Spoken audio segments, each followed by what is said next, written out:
Hey guys, welcome back. This is Val from Dreamlight. In this video I'm going to show you the new Movie Maker Racetrack Day HDR set that I have designed, which features 54 HDR maps, all camera tracked and synced to a DAZ Studio camera.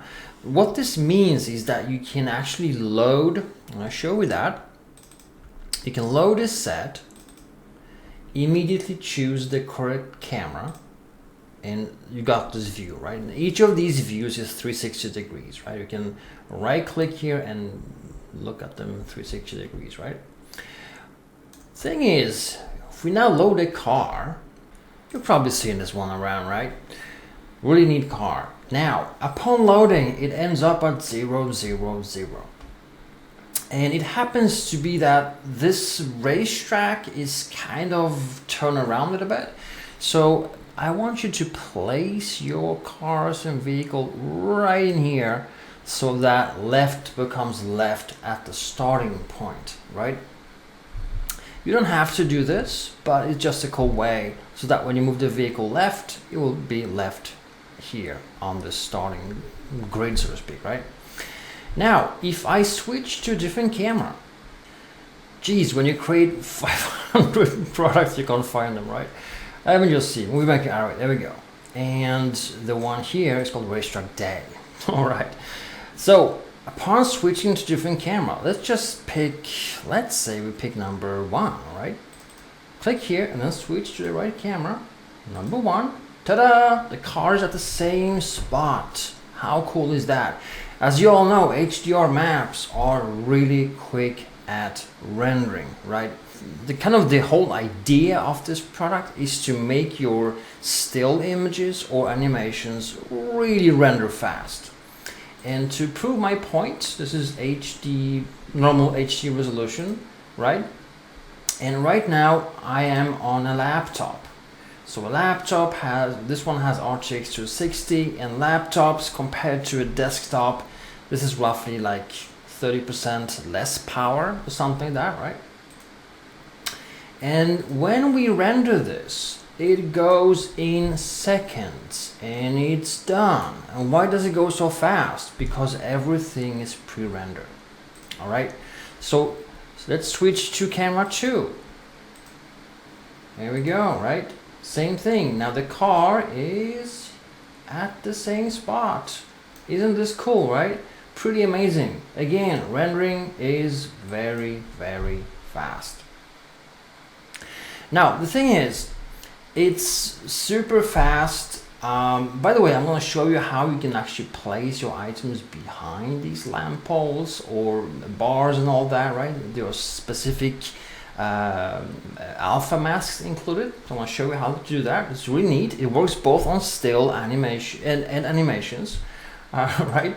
Let me prove to you that it's really fast by turning off graphic card rendering, just using CPU, because we're only rendering the car and nothing else. It goes really fast, and this is on a laptop. I mean, come on, you know, how often can you make a render that quickly? It's all done in just seconds.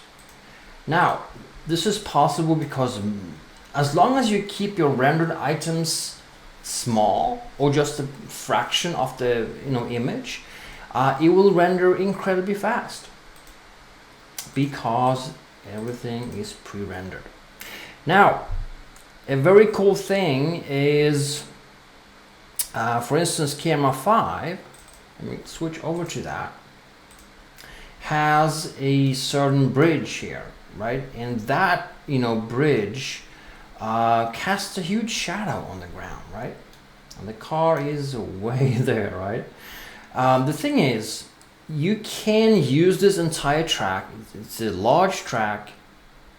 If you take a look at it from the top view here, camera 44, let's just use 44 here real quick, you will see that it's a large track. I mean, it goes, here is the starting grid, right? Right here is the starting grid. Goes like that, and it goes here around the lake, then like so and so. It's a large track, right?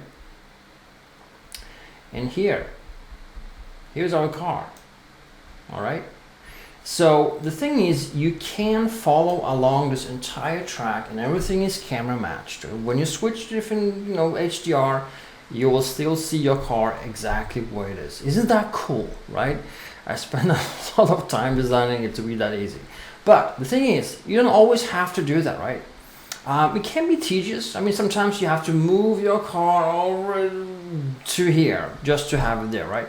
You don't have to use these super advanced positioning effects.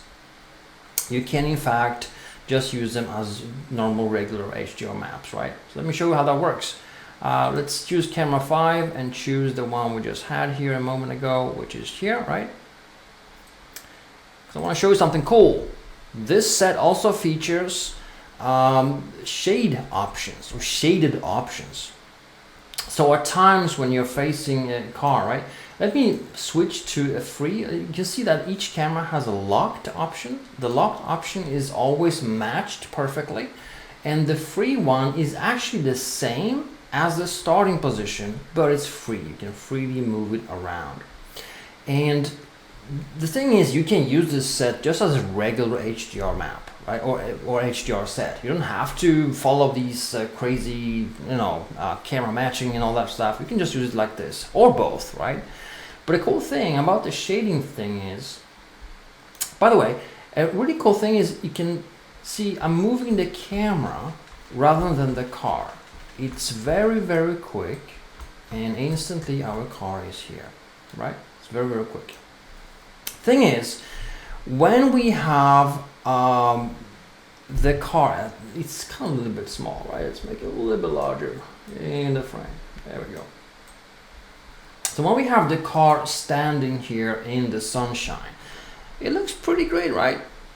Problems occur when we move it right here in the occluded area. The sun shadow shouldn't be really hitting the car, right? That's when we have a neat function called shade. Some of these maps have a specific shaded version.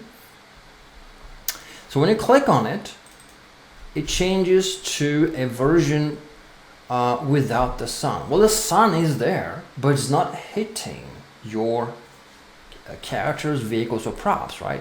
So that way you can position your car exactly where you want it, even if it's underneath the bridge. And by the way, you can, I'm going to show you now how. This is really cool. So I'm going to get out of the way some of the still image features, because you can use this package for still rendering, right? I mean, you can get really close to this car. There are maps that are, very low on the ground as well. So you can, use them for everything you want. The thing is, when you are facing a situation like this, right, part of the car now should really be hit by the sun and part should not. So how do we do that? Well, it's quite simple actually, because all you need to do is render 2 images, right? So one image, I'm going to render that right now, is going to be using the shaded version, which is the one we're doing here, and it's done. And that captures the car underneath the bridge. It does not capture the car outside the bridge shadow, so to speak, right? So I'm going to go ahead and save that, and I'm going to call it car shaded. All right. Then I'm going to switch to the main view and just re-render again. This one captures the sun, which correctly illuminates the car outside the shadow of the bridge, right here, right? But then it starts to become an issue right about here. So I'm going to have to say car sun. All right, nice. Now I'm going to turn off rendering and head into Photoshop, and I'm going to simply put load my both images in here. All right, so this is a more advanced kind of feature, if you will, because what we are doing, we are rendering the car at both areas at the same time. Normally you would just place the car either or, right? It's either completely in the shade or completely outdoors. Right now I'm doing this a little bit more advanced, So you can see that that is also possible, right? And basically what you do, you grab one of them, Control A to select all, Control C to copy, go to the other one, Control V to paste. Then on the top layer, click down here to create a mask. And by the way, this can be done on in any software that has layers, right? It doesn't need to be Photoshop. The free GIMP also has layers, right? As long as it's a modern kind of 2D graphic software, you can use that. All right, so what you do now is you grab black and white color, and here use a gradient. And right on this mask here, the top right layer, this white thing in here, we would just go ahead and somewhere around, if you see, follow this, if you follow the bridge here and the shadow, you see kind of where it should go, right? You simply define like so. And then you can fine tune by pulling these small dots here, right, to make it kind of go like that. And you can fine tune this, you know, and make it look better by changing the angle and so forth. Oh, it's almost perfect, right? And by the way, when you play with this overlay and you think it's not really getting 100% of what I want it to be, you can also get an additional thing here. You can use a brush, hardness 0, and now use white and simply put here paint where you want less of the sunny shadow, or paint black where you want more of that shadow, right? So you can paint and create exactly the illusion you want. Let's say you want a little bit less or more on the car, you can do that, or less on the car, right? So you can paint in exactly, well, kind of paint where you want the light to go, if you will, right? And you can also use semi-opacity, like 50%, smaller brush, and you can really redesign it exactly so it matches your image, all right? So you can even have both in the sun and in the shade at the same time using these HDRI maps. It's a really cool feature. Now, let me turn off Photoshop and go back here because I want to show you how to use that overlay or kind of the mask feature, right?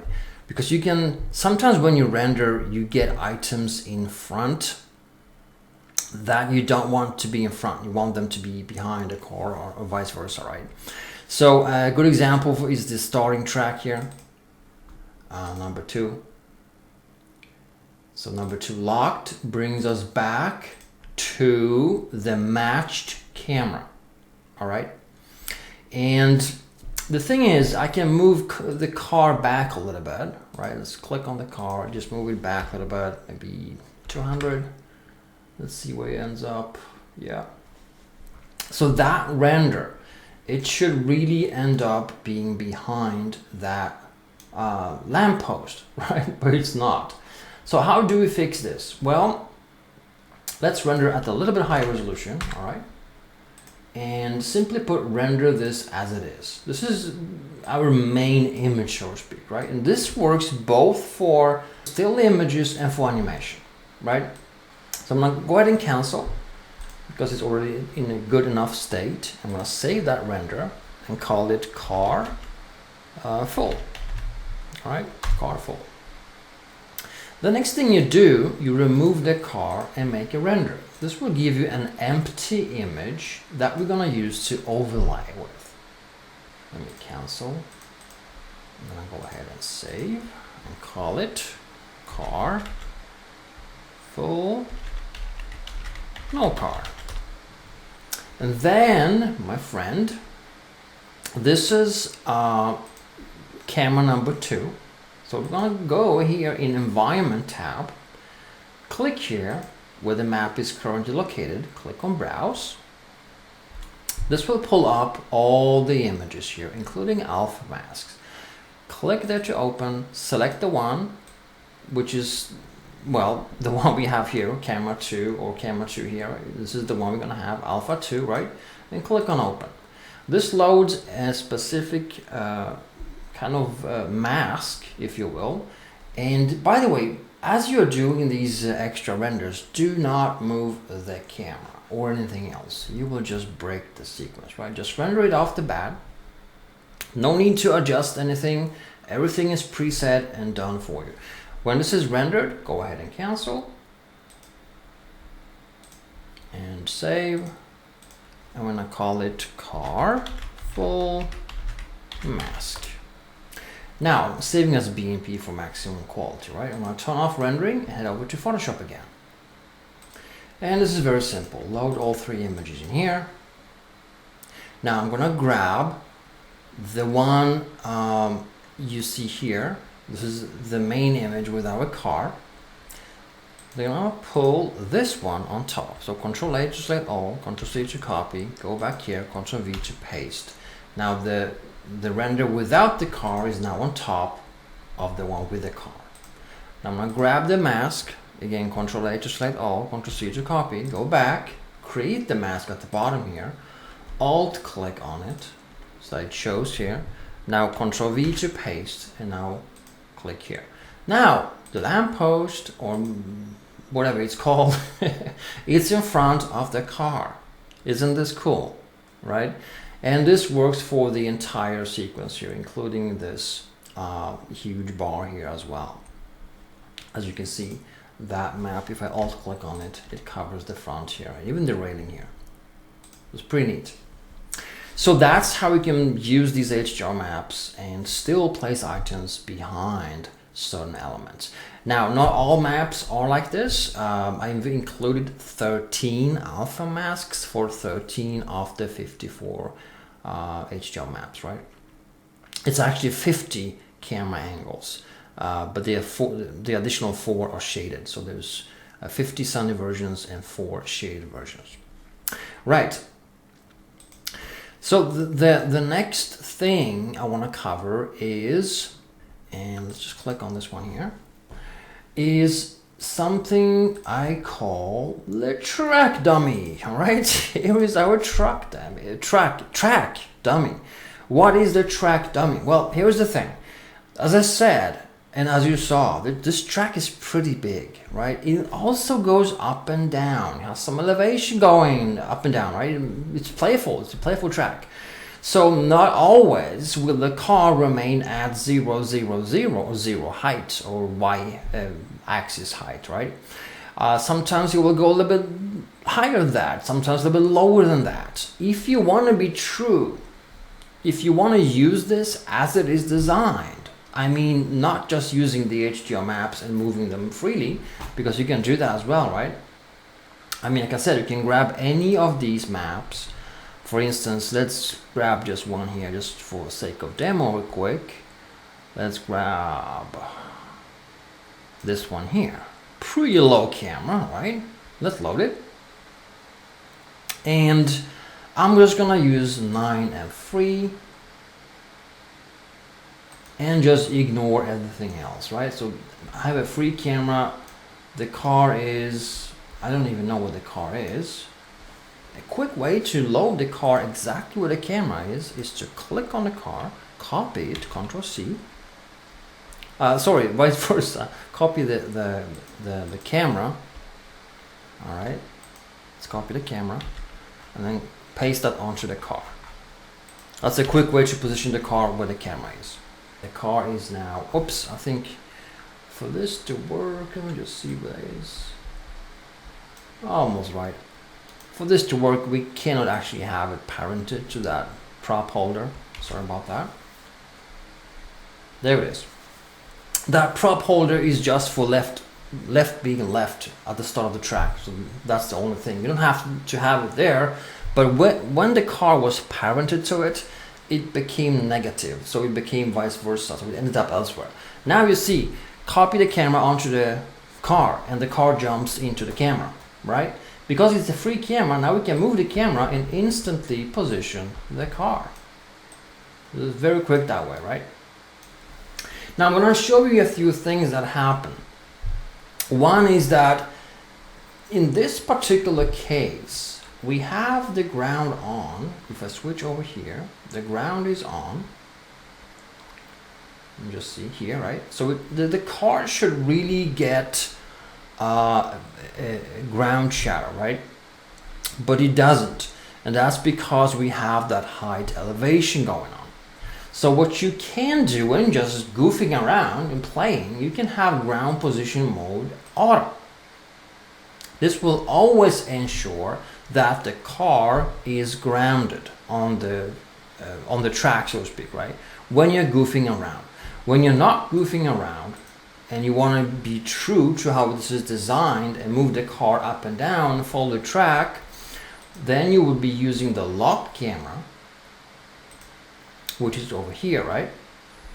And with the locked camera, we can now bring out, let me just move the car away. With the car out of that way, we're gonna engage the track dummy. And it says here, expand for info, turn track dummy on and off with the eye icon, right? So let's turn it on. Now, when on, use draw ground off. So draw ground off. This ensures we see exactly where the, well, this is, right?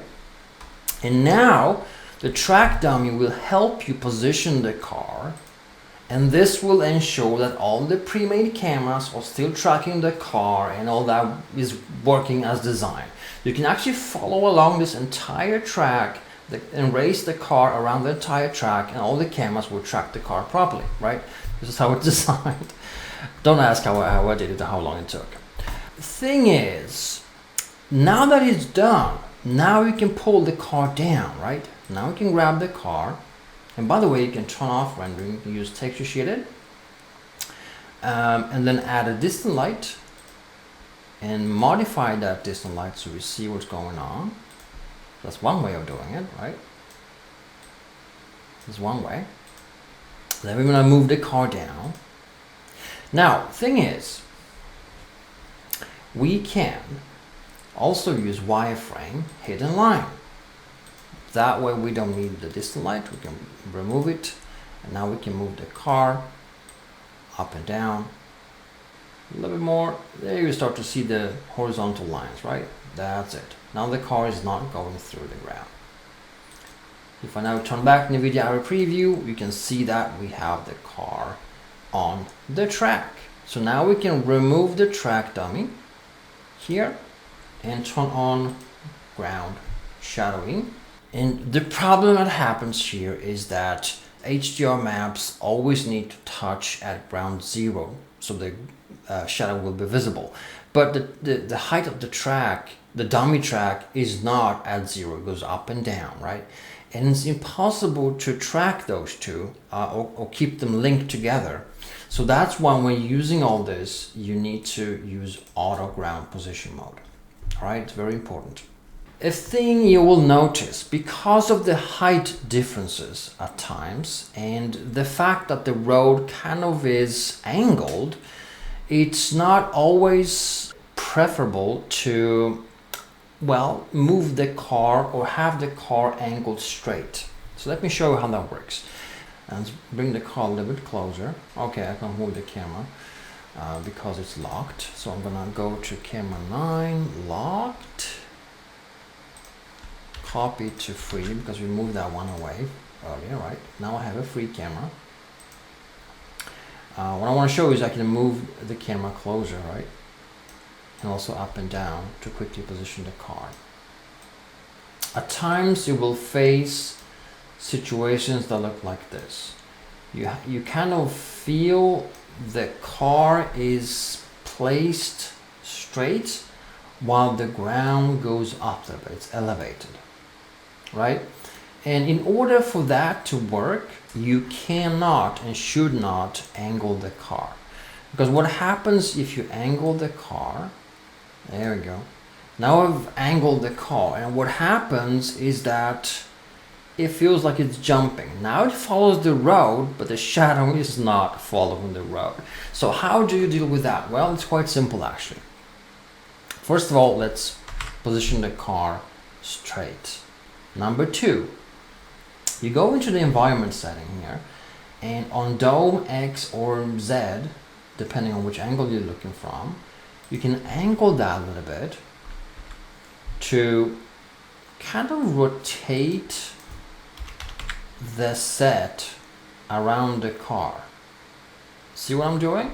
I'm making this particular portion of the road planar by angling it down.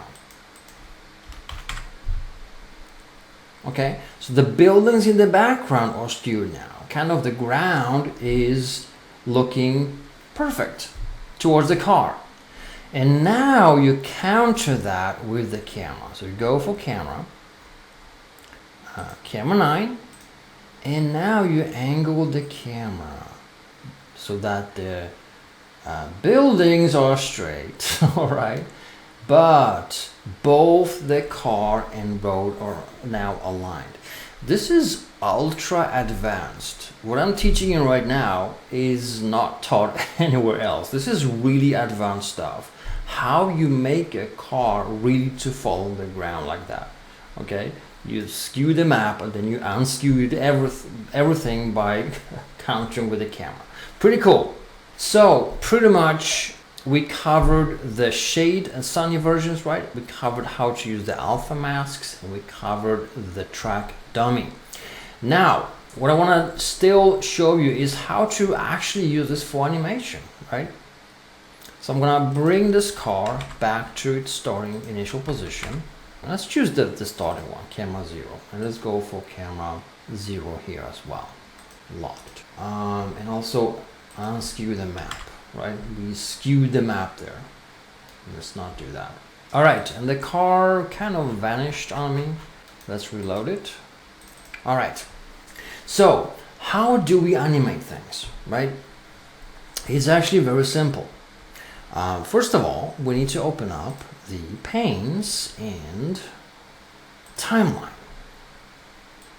And the timeline, we're gonna be just using, I'm just gonna be using 300 frames, all right? And very important, you basically define a starting and ending position of the car, right? So let's, for instance, move the car from -400 or 4000 at frame 0, and at frame 299 we're gonna set it to, let's say, 4000 the other way. So the car ranges, this is the ending position of the car at frame 299. And then if you bring down the playhead, it's way outside the screen right now at frame 0, right? And what you do, as you are at frame 0 now, you right click up here and you pane and locate the car. There is my car, right? So you can zoom in, you can decide what view you want. This is your starting view. And then as you move the playhead, you can minimize this a little bit. As you move the playhead now,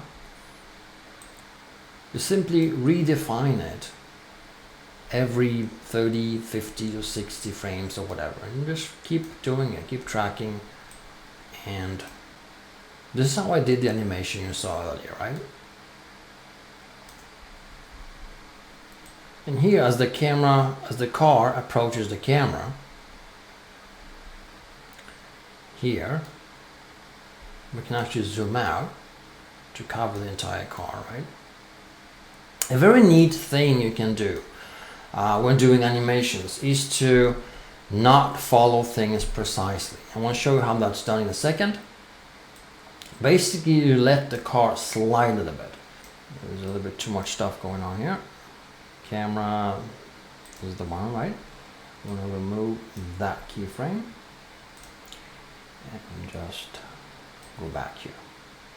So a neat thing you can do when you're animating is to skip, kind of skip track, right?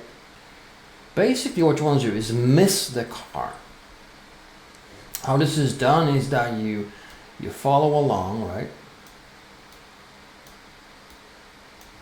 But then you let the car slide.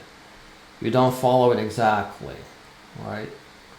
Let it slide by the camera, and then you capture it again. It's called delay tracking. And this is something that you can use to just make your animations look a little bit more realistic, right? And then you keep going here. And here at this frame, you can zoom in and just retract, right click up here, right? You can have something like this. And here, just zoom out, capture the entire thing. And then at the end, you will just add a little bit of movement so it's not completely still. There's something you can do also for each and one of these. You don't have to always track things perfectly. You can add some small imperfections, right? And that now is a ready animation. You can just render this out. When you render, you simply select the size, use image sequence. You don't render to video. I don't recommend that for many reasons, one of which is that image sequences are great for overlaying stuff, right? Plus, if there is some rendering error that happens at frame 150, you can bring that frame into Photoshop and fix it, right? And then just throw it back into your timeline.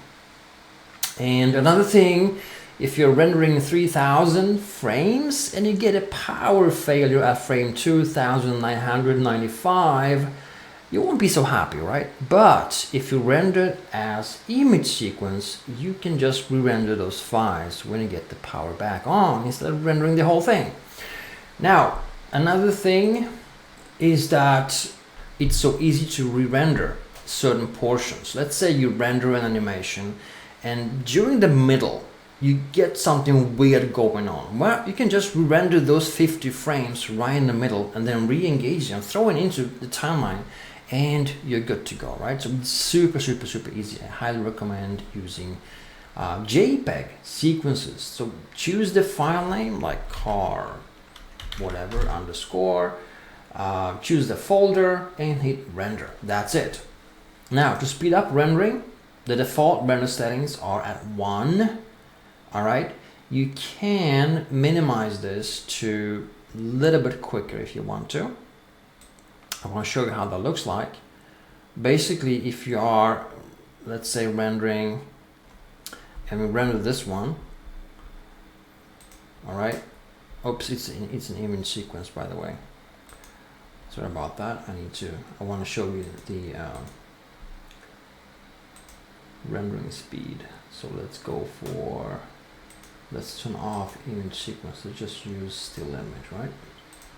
So at quality 1, I mean, DAZ Studio does a pretty good job. It's a very good setting. It's very quick, and it renders this on my laptop in just a few seconds, right? It's very quick.